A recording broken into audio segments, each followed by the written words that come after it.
welcome everybody. So this weekend's webinar, it's called What's the Hook?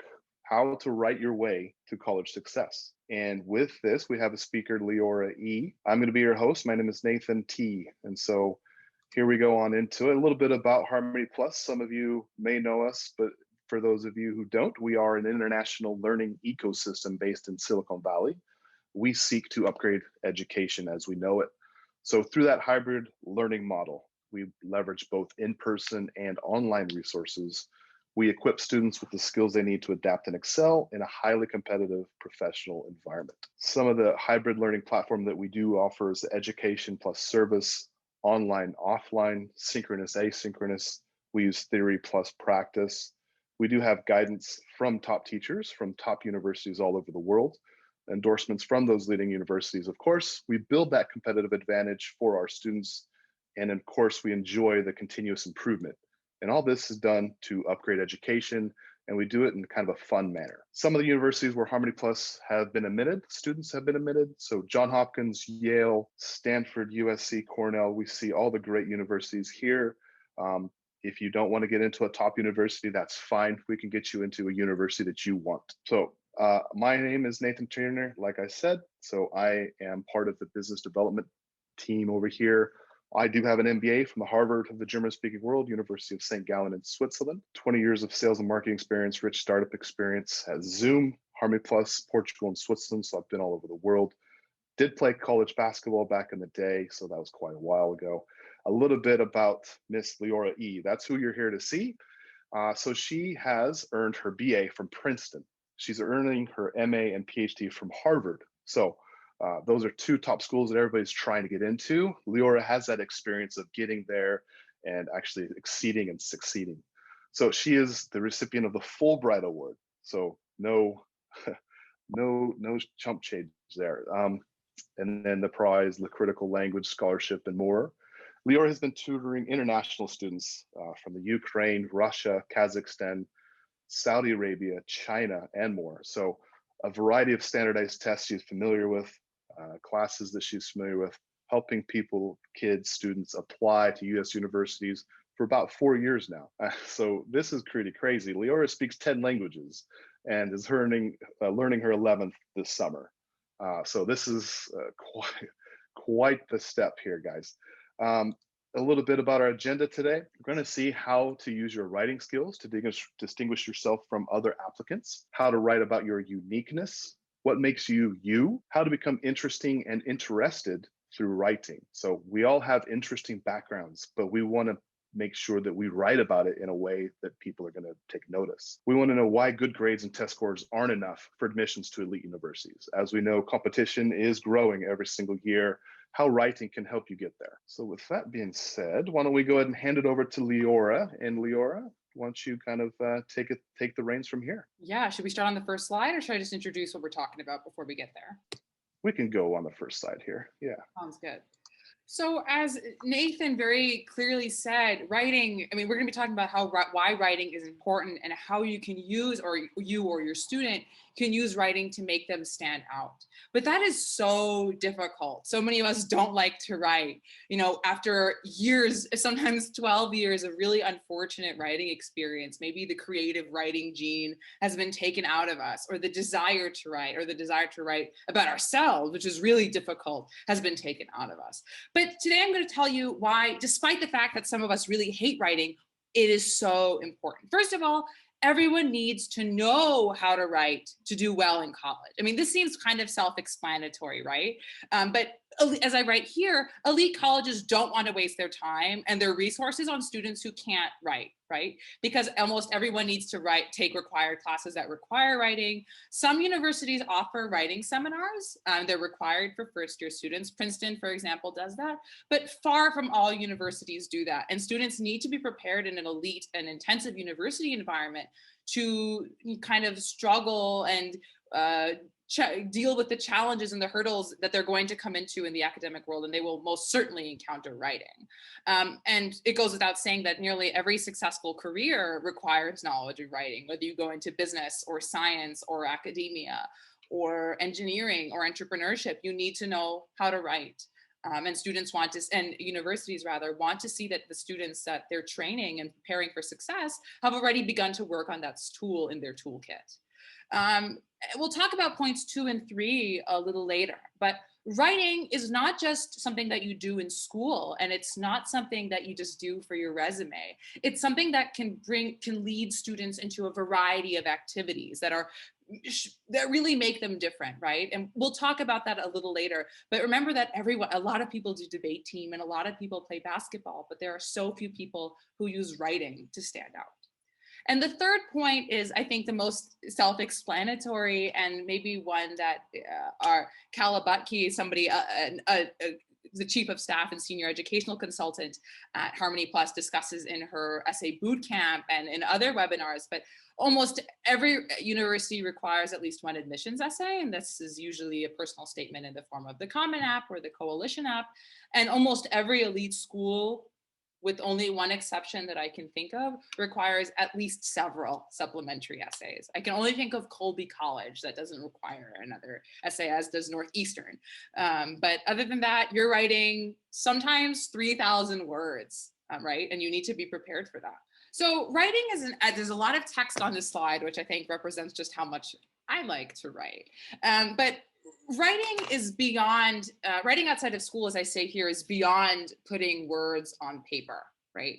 In high school, when colleges see a high school student's resume or their application and they see that they write for fun, this indicates deep thought and a love of learning. If you're writing for fun, you're a certain kind of person. And if you're writing to develop your skill set, you're a certain kind of person, right? And also remember, as I added in the second bullet point, in order to become a good writer, you need to become a good reader, right? It's impossible to be one without the other.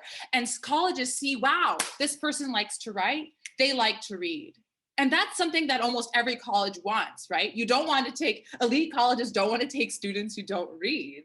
It seems silly. How are you going to survive in your classes? How are you going to be a good writer? And how are you going to be interesting to other people if you haven't consumed a breadth of knowledge, or at least a breadth of knowledge a depth of knowledge in your own field, right? So maybe more than anything else, writing as an extracurricular activity is something that a student enjoys, shows their interests and why they're interesting to a college, shows the qualities that college wants to have in a student.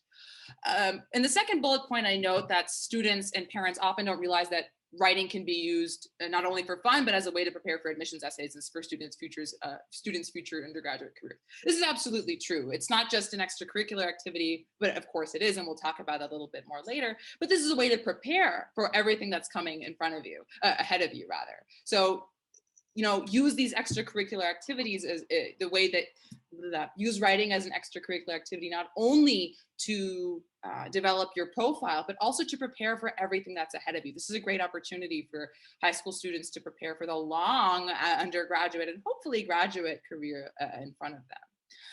And my last point is kind of echoes what I said before, but writing as an extracurricular activity demonstrates something that I would think of as something called erudition, right? It's evident of deep thought, but a student who works to not only write, but write well and perfect their skills in writing and is able to effectively communicate their ideas to an audience, right? And discern the different types of audience, maybe a specialist or a non-specialist audience, or even maybe more specifically communicate the ideas that they have about their topic of interest, is the kind of student that an admissions committee at an elite university wants on their campus.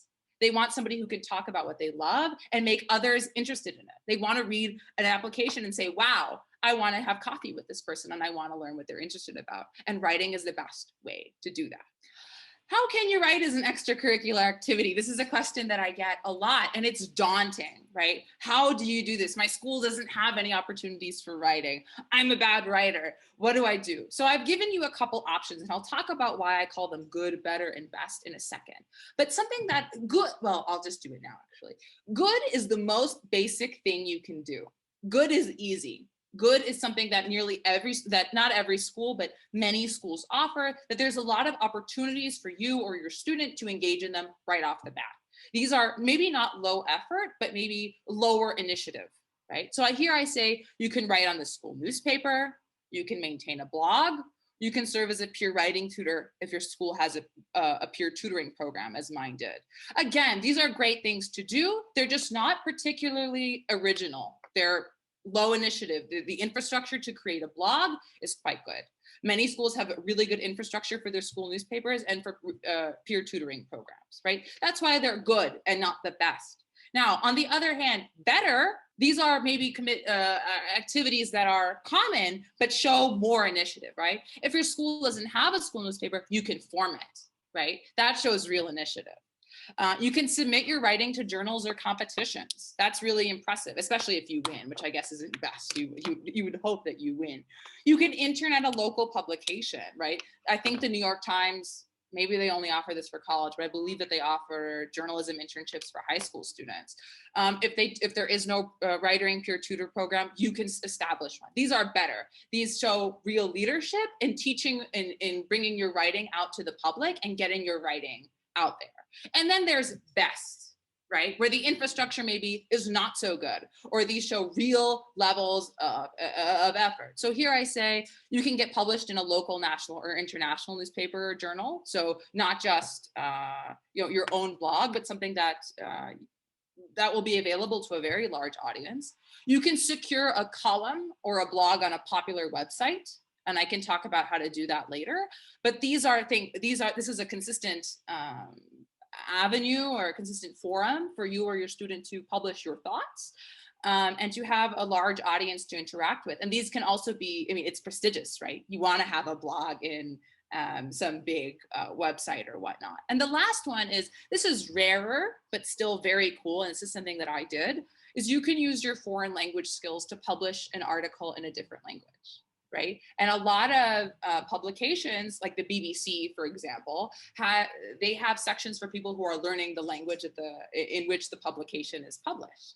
So, and they often have articles written by learners of the language. This is very impressive because often these end up on really, really well-known sites. When I was learning German, I was published on Deutsche Welle, which is the German equivalent of the BBC. And when I was learning Hebrew, I was published in the Jerusalem Post, which is the Israeli equivalent of the BBC, doing exactly that. And this shows not only your ability to write, but your ability to learn a foreign language and then write in that foreign language. So that's showing two really impressive and valuable skills in just about every student. Yeah, and I think I know the student base here and some of the parents are watching as well. Everybody's looking at that best. They want to get published in an international journal or newspaper. And so you might be skipping over the good or the better. So I don't know, Leora, your opinion, but going right after the best with no writing experience, I mean, that can be done, but is it also advantageous to kind of start a little bit small and kind of build upon your writing skills and kind of improve upon those? Absolutely. I mean, best is not going to happen by itself, right? You need years and years of development of your reading, and Harmony Plus is really great about that. I'll be teaching analytical writing. I'll also be teaching nonfiction reading and writing. And these are opportunities for your student to learn how to write for the publications that they want to be published in. One of our assignments is writing an op-ed, right? And that's one of the things that I used to publish when I was in high school. It takes years of practice. It takes years of honing your writing, and it takes years of reading first. I had a blog on I had my own blog for years, right? Before I was published in anything prestigious. Start with the good and then go to better and then go to best. This does not and cannot happen overnight. You need to develop your writing skills first. Awesome. Okay. So this is the idea, and Nathan mentioned this before, but you need to be interested and interesting in order to get into college, and writing is a great way to show this. And I give an example here. You can be an award-winning debater with a high SAT score, a 4.0 GPA, and you can play piano since age 6 and volunteer on the weekends in a senior citizen center. This is all great. These are all great things. It's wonderful that this person is an award-winning debater. It's wonderful that they have such a high SAT score and GPA, and they played piano for so long. But these are all very typical activities. And they frankly, they show interest in, the students', narrow set of interests maybe, but they're not showing a general display of interest in the world around them and the acquisition of knowledge, which is what the university experience is all about, right?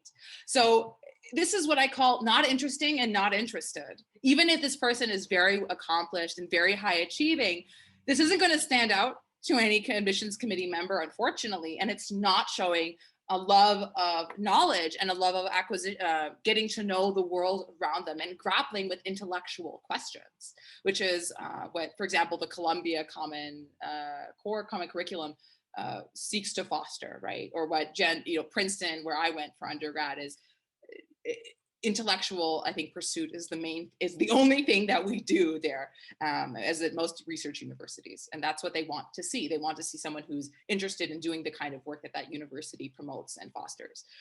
As I write here, being interested and interesting is about having a unique set of activities and showing a passion for both acquiring and sharing knowledge. It's about standing out in your personal life and on paper, and about wanting to know more about your field of interest and other fields of interest. Frankly, most students don't have this. It's really hard to distinguish yourself on paper, right? That's why we talked about good, better, best. The infrastructure for certain activities is just better developed than it is for others, right? It's easy to not be interesting, but writing is a fantastic way to make yourself both interested and interesting. As soon as you start writing an op-ed or maintaining a blog, or as soon as you start getting published or publishing in foreign languages, you're saying to somebody, wow, I'm interested in the world around me. I'm publishing about issues that matter to me, and I'm developing the skill set that I'll need to succeed in college. And I'll very soon in the coming slides, I'll talk about how writing well helped me succeed in college, and how in my undergraduate career at Princeton, and ultimately helped me get into Harvard. I mean, this is no laughing matter. I mean, knowing how to write makes you attractive, not just for your undergraduate degree, but for your PhD at top universities. Absolutely. And you can make kind of the most common experiences worthwhile. So for example, I could either say, yeah, I volunteer on the weekends with senior citizens. Or you could push that into a story where you say, on the weekends, I get to spend 2 hours with a World War II veteran, and we discuss life events, world economic events, and I really get a deep understanding of the world around me. Something like this, you can make that experience really stand out on the page. Absolutely. I think some of the best essays, I mean, frankly, at age 17, you're probably not the most interesting person in the room. And it's about writing these essays, it's about talking about experiences that have changed you, right? Which is, again, going back to the previous slide about how writing shows deep thought, right? So you take these experiences, you make them into something greater. And that shows that you are interesting. You're thinking about the things around you, and you want to bring those lessons and those experiences to other people. So I wanted to, maybe you don't believe that this formula works. Maybe Leora is just making this all up. I can tell you Leora is not making this all up. These are just some examples of what I did. This was not the exhaustive list. So number one is I had a blog on the Jerusalem Post. I was very interested in Jewish issues in high school. So I had featured blogs. So if you can see in the back picture, the kind of the computer screen, I circled my essay. And I was 16, and I was the most popular blog on a very, very, very popular site in Israel and the United States. I wrote for international publications like Kveller magazine, which is a popular Jewish magazine. And you can't see, unfortunately, the quality of the tweet was unfortunately distorted, but actress Mayim Bialik, who you may know from The Big Bang Theory, retweeted my article. It was that popular. My work was also translated into foreign languages, in addition to my having written it in a couple cases in foreign languages, as you'll see in the next slide. So as you can see, an article that I wrote for a Jewish website called aish.com, for which I was paid $125. It's also, writing is a good way to get paid in high school. It was translated into Hebrew. So it had a sufficient audience to garner that kind of attention. And then you can also use writing to talk about your hobbies. So I mentioned some of these things before, but at the time, my two biggest hobbies, maybe not interests, academically, like Jewish issues, I suppose, were, but at the time they were singing, so music. My mother's a musician, I'm a musician, and language learning. Language learning is still, as you can see, my favorite hobby. So I wrote about language learning in foreign languages. So as you can see on the left, there's a Jerusalem Post Ivrit, is the Jerusalem Post Hebrew version. So I don't know if you can see in the top left corner, there's a picture of me because I wrote an article about how I learned Hebrew in Hebrew. And then in the bottom right corner, Deutsche Welle, which, as I mentioned before, is the German version of the BBC. It's all around the world. They also have a German Deutsch Lerner der Woche, the German learner of the week. And I applied and I wrote about myself, and I had to record myself speaking in German for 10 minutes and talking about, why I learned it and why it was cool. So think about it. Automatically, I was published in 2 international publications, the Jerusalem Post and Deutsche Welle. Those are in the top, 40 publications in the world. And I did that just because I was interested in learning languages. This is not to say that everyone should go and learn languages, right? If you enjoy it, you should do it. But this is just an example of the things you can do, right? If you're interested in tech, you can write for Wired magazine. If you're interested in cars, I'm sure there are car magazines, and so on and so forth. There are lots of opportunities. I also was very interested in music at the time, as I said before. I guess I had a little bit of an easier time here because my mom is a very well-established musician in the Twin Cities and had a lot of connections at Minnesota Public Radio. But she pitched me essentially to her colleague there, who was one of the news hosts. And they said, sure, we'll take her. And I published If I Could Have Coffee with Chopin, who is my favorite composer. And then they actually liked my writing so much that they reached back out to me and asked me to write about how classical music had helped me survive high school. So you can write about your hobbies. It's easy enough to find publications. You just kind of have to look for a niche and a way to apply writing to whatever it is that you love. And that makes often the writing process easier, right? And as I said, writing helps you in college. This is a little maybe hard to read just because this is all text, but I'll kind of go through it piece by piece. My writing, I was the first place winner of the Princeton Undergraduate Research Journal. I had the first place manuscript. I mean, obviously I won $250 or something like that. But more importantly, for my graduate career, I had a publication going into college. I had a real published article, which going into academia is very impressive. It was a peer-reviewed journal, and it was, maybe not as prestigious as Science or Nature or something like that, but it was nonetheless a real publication for a junior year student. And of course, as somebody who was studying, I majored in Slavic languages and literatures, it was even more impressive because I was not publishing scientific research, and I still was able to get published, and I was published before the other students were. I also wrote for the school paper. I had the most popular column where I wrote about my personal life and struggles that I had and whatnot. And I was consistently the most read writer and the most popular writer among all of the columnists, as you can see in the kind of the middle here. This is just an example. I was the most read that week and the writer's choice of the week, which is also something that went on my graduate school resume. Remember, graduate schools, especially if you're applying for humanities, want to see that students know how to write. That's what you do in graduate school. And saying that, okay, I not only have I won, did I win first place in this magazine, but I also, it was the most popular columnist at the school newspaper is a big deal. On the left, you can see an email that the university president wrote to me after seeing an article that I had written about not drinking on campus. It's a big deal. When the president of Princeton writes to you, that's pretty important. And he asked for my opinion on something. And I ended up advising an issue, which is a pretty big deal. And on the right, you can see an email that I received. My thesis was my senior thesis in my department was the best. So I won an award. What was it called? The Monty Razor Thesis Prize, which again was incredibly prestigious. I got once a cash prize, but I also it looked really good when I applied for graduate school, and also I had to submit a writing sample, and so that my writing sample came out of that thesis. So I was like all set to go. My skills in writing helped me prepare for pretty much every aspect of my future PhD program, and ultimately helped me gain admission to Harvard. That's great. So I count a little bit over $1,000 so far in your early career writing. Yes, yeah. And one of the things that I popped in my attention is that your title, "There's Probably Nothing Wrong with You." So there's a lot to headline writing as well, and getting people interested in talking to you, or reading your stuff. So you could have the best article in the world, but if you don't have a nicely written headline, maybe they'll just scan over it and they won't look at it. So I really like that title. I'm actually going to go check this out and kind of read it. So that looks really interesting.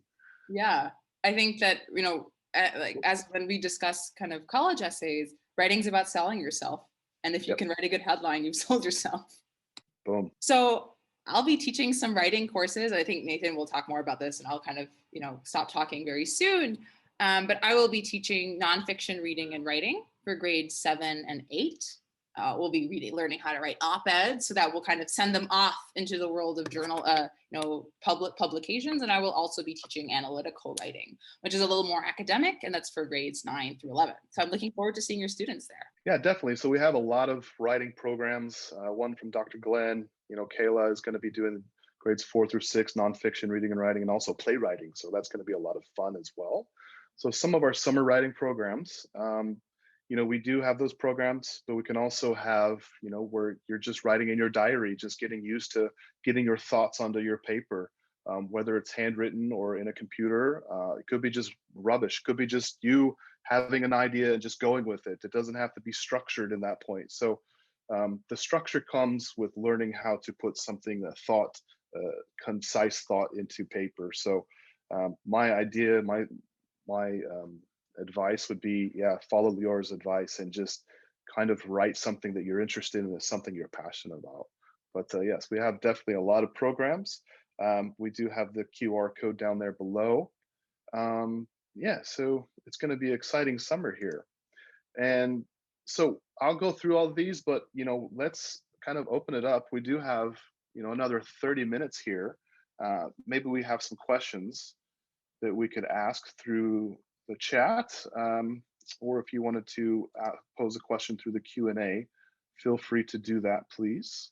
And then as we go along, we can kind of just talk about some of the programs that we offer. Leora, fantastic job. Really appreciate it. I mean, I'm really excited to have you as part of Harmony Plus. So I'm really got a excited lot to of be here. excitement. Yeah, so I'm interested to have you teach reading and writing to 10 different languages. So I know that you agreed you can speak 10 languages, but teaching in 10 languages, that would be kind of impressive. I've only taught in, I think, 2 or 3. No, but that's cool. Everyone's going to be in English so far, so this time.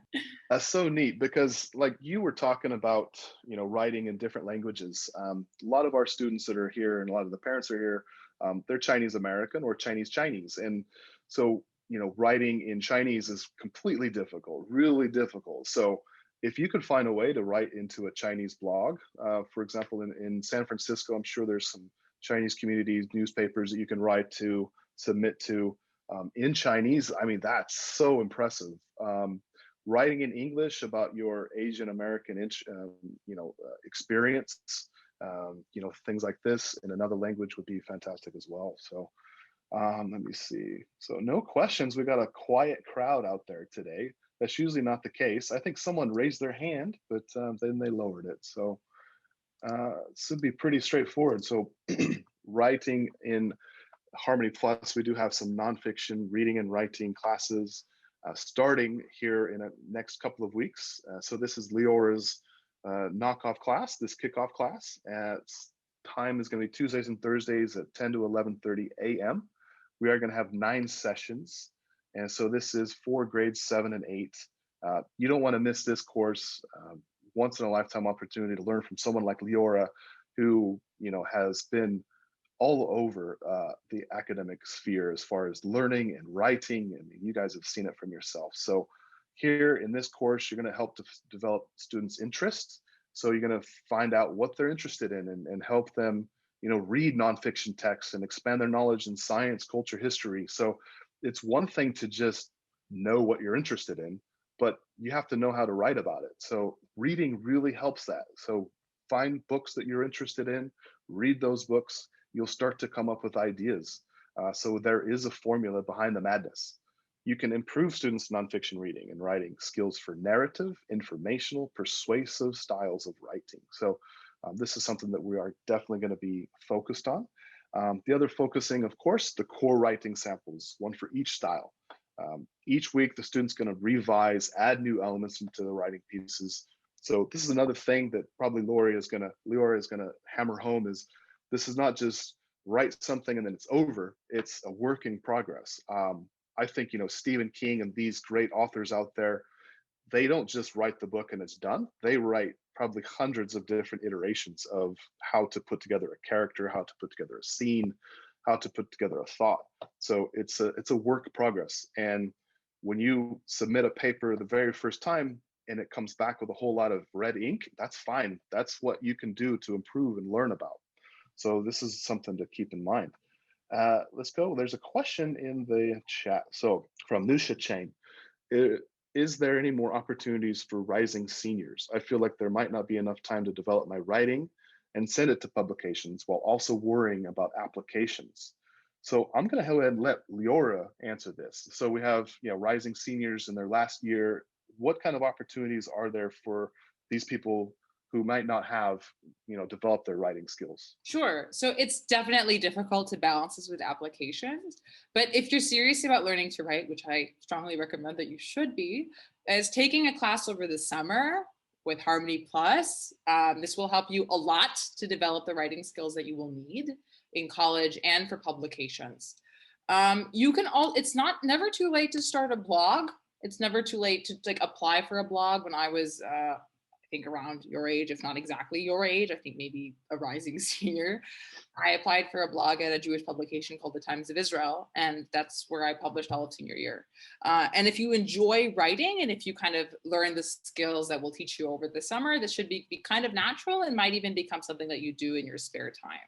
So I think that's the very long answer. Maybe the short answer is to kind of hone your writing now over the summer while before you're stressed with applications, and then kind of turn these new writing skills into some kind of fun activity that you will enjoy doing throughout the year, so that they can even be kind of a respite, a break from the very tiresome application work you're going to be doing. Yeah, and the cool thing about blog writing is that you develop confidence in how much you write. You see that people are starting to read your blog, starting to comment on your blog. I remember when I was applying to business schools in 2010, so a long time ago, but I was applying to business schools and I had started a blog just a couple years before. And I got admitted into a couple business schools and I used that blog as some of my writing examples. But it doesn't start just, I'm going to have a blog and it's going to be awesome. You're going to start a blog and you just kind of build upon it, but it's going to give you more confidence and so on and so forth. Leora, about the publications, deadlines and things like that. If a senior, do you know about like when certain publications have deadlines? My advice would be to reach out to the publication themselves and ask about deadlines. But Yeah. is I that a mean, thing that's rolling? So, I mean, if you're just publishing an op-ed or a blog, there usually aren't deadlines for that. Usually it's just rolling application. I mean, that's the way journalism works, right? It's very hard to set a deadline for these kinds of things. If you plan on publishing your work in contests, then yes, there are deadlines, and you should go on the website of the contest and figure that out ahead of time. Right. And then, the last end of that question was, how do I develop my writing and send it to publications while also worrying about applications? I think you should think of this not as two separate things, but as one thing. And so the application is everything. So your writing samples, your publications, that's part of it. So I think once you start writing, that becomes part of your applications. You can start to use some of your knowledge to write those personal essays as well. So yeah, I think that was a great question, Lucia. I really appreciate you asking that one. So we're going to go ahead and put that in the answered column. If anybody else has questions, just feel free to shout them out as soon as you can. Well, shout them out on the keyboard. How about that? So there's that QR code. It's been up there a long time. Hopefully somebody has scanned that. So we have another question in there. Any recommendations for creative writing contests? Oh, okay. Well, Google creative writing contests and we'll see what comes up, but maybe Leora has some suggestions that are more scientific. I was never into creative writing. So unfortunately, I don't think I can give you any ideas off the top of my head. I do know that there are sites on Google where you can look this up. Although I do remember submitting my writing to contests, Upper Midwest writing contest or something. Once I did win a contest, now that I'm thinking about it. It was called the Niche, I think also has it agglomerates all of these sites, all these the contest website. I did win. Oh, this is cool. I should have mentioned this before. I won second place in the youth division of a contest for the, wait for it, Institute for the Study of Unlimited Love or something like that, which sounds weird. But my prize was that they flew me out to New York and I got to speak at the UN. I read my speech at the UN. Fun fact. So Wow. I think Niche actually agglomerates these, so you should check that out. Okay. So is this the only course you introduced today? So yeah, the main course is the writing course that Leora is going to be going through, but yeah, the nonfiction reading and writing course. But yeah, we kind of promoted the playwriting course. Nothing is really new. A lot of these programs have been in place, and so we're just getting some fresh talent to have some teachers that have, you know, are really exceptional at what they do. So um, so the research writing, to kind of go on to that, research writing, we have Dr. Glenn. Some of you know him. We are all starting everything on July 15th, so that is in a few weeks. Research writing, exploring civic issues through journalism. Some of the highlights is a proven record of improving students' reading and writing proficiency levels, nonfiction, standardized English. So another way to kind of get more practice out there for research writing. For those of you who plan on going into graduate school with a PhD level, you're going to really be interested in this one, how to write research paper, because it's completely different from nonfiction or fiction writing, of course.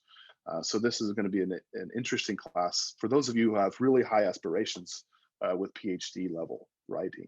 Then we also have analytical writing, which is, again, completely different from nonfiction and fiction. You can practice as much as you can. Again, this is with Leora. We're going to have 12 sessions on this one. Through this course, we're going to have practice advanced annotation, reading strategies to understand, analyze, synthesize causes and effects to issues that impact the students' community. Leora, did you want to have any comment about analytical writing? Yeah, I think I think in the past, people have been more excited about nonfiction. I am way more excited this time about analytical writing, just because this is going to be a chance for students to write about something they love. I'm going to start off the class by having students identify a passion issue of theirs. It can be academic, it cannot be academic, it's not really important. I'm going to rehash, I think, the design of the course a little bit so that we finish the course with a mini thesis defense. And I'm going to have a couple of my academic colleagues serve as the defense committee. So we're going to treat this like a real academic course.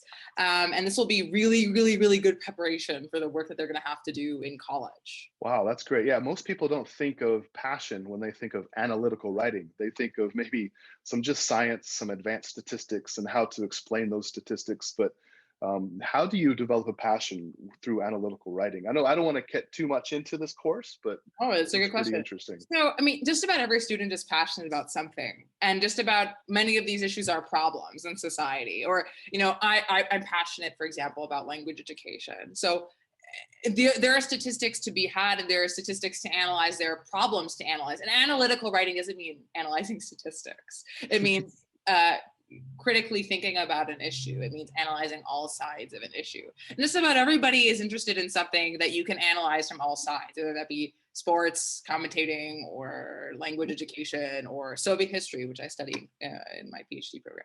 You can do just about anything. Fantastic. That's fantastic. Okay. And then we do have some Business Academy summer programs, but before we get in, I'll leave this one up real quick. We do have a question, so if you want to scan that code, go ahead.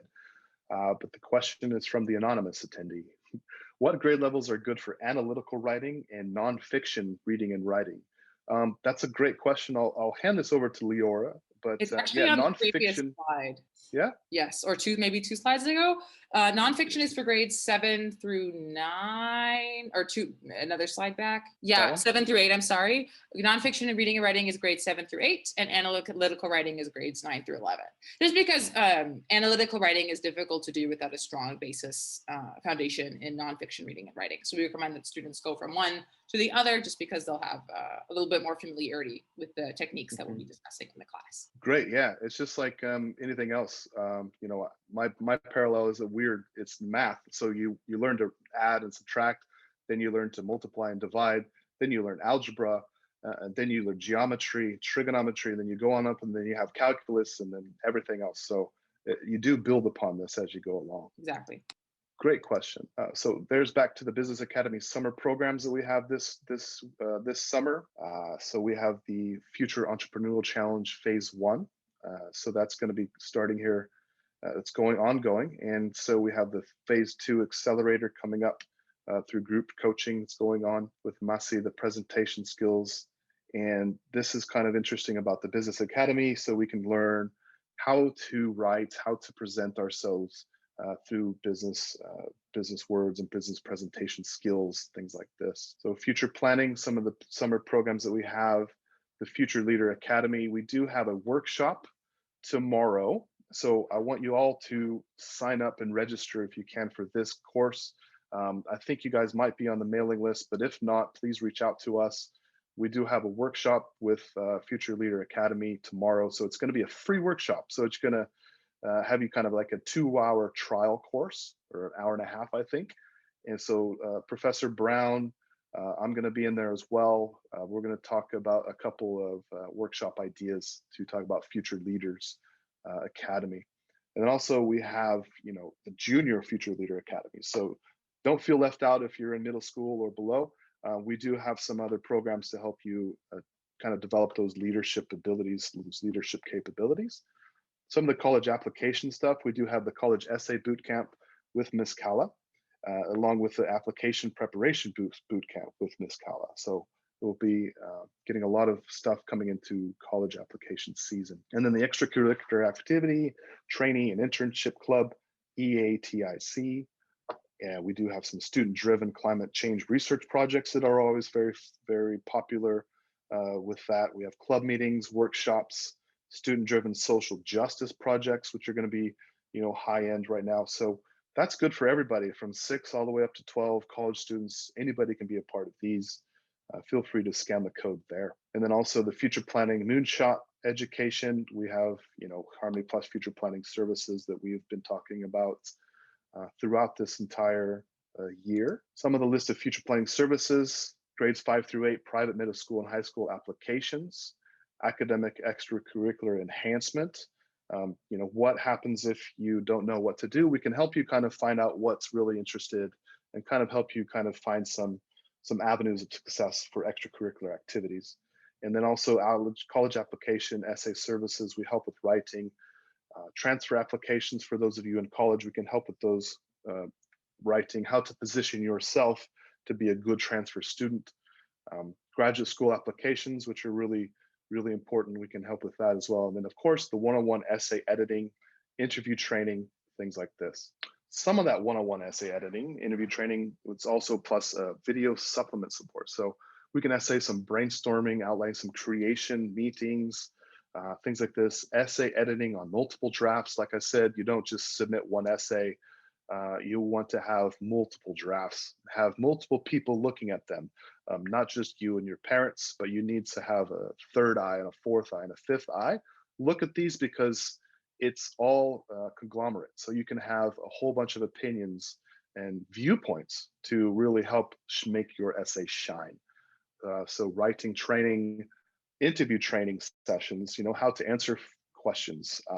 We do have some people that have, lived all over the world, and we've had some of the great training on how to pass these interviews, interview prep, research guidance. We can do some mock interviews with you as well. So that'll be interesting to have you engage in that. So some video supplement support, how to do some editing with some scripts, how to do editing with some videos.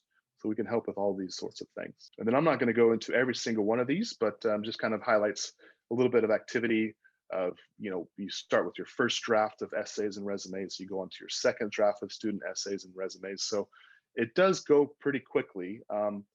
The essay writing doesn't take, weeks and months. We can do it, in a few days to help kind of finalize those types of essays. And then we also have our Wechat group. I think a lot of you are a part of this Wechat group, but if you wanted to scan this QR code, please feel free to do so. And we can send you some updates on upcoming webinars, send you some updates on some upcoming workshops, and also classes, things like this. So at this point, we have been asking questions or answering questions all throughout. If there are some questions, please feel free to answer or put them in the chat box or the Q&A box. I'm not sure if we do have any, so we don't bite, we promise. Yeah, we I'm don't happy bite, to answer yeah. any questions. I also want to note that I'll be also offering some essay editing. So if you're interested in that, feel free to put in a request. Fantastic. You don't speak Chinese, do you, Leora? I don't. That is, I don't. That is a language I do not know. Okay, so yeah, we need to engage with you learning some Chinese, I think. You know, parents, if you can recommend any good Chinese tutors, please let me know. I'm happy to learn. Fantastic. Okay. Then again, you can follow us on Harmony Plus at Facebook, LinkedIn, Instagram. Again, our WeChat course or our WeChat club. Please email us or give us a call, and we can go on from there. So if there's no other questions, I do believe we cut it short, so we got 15 minutes left on your Sundays to do whatever you want with that. So with that being said, thank you so much, everybody. I think that's the end of our presentation. So we're going to bid you adieu and have a good evening. Bye, Bye, everybody. everyone. Have a good evening.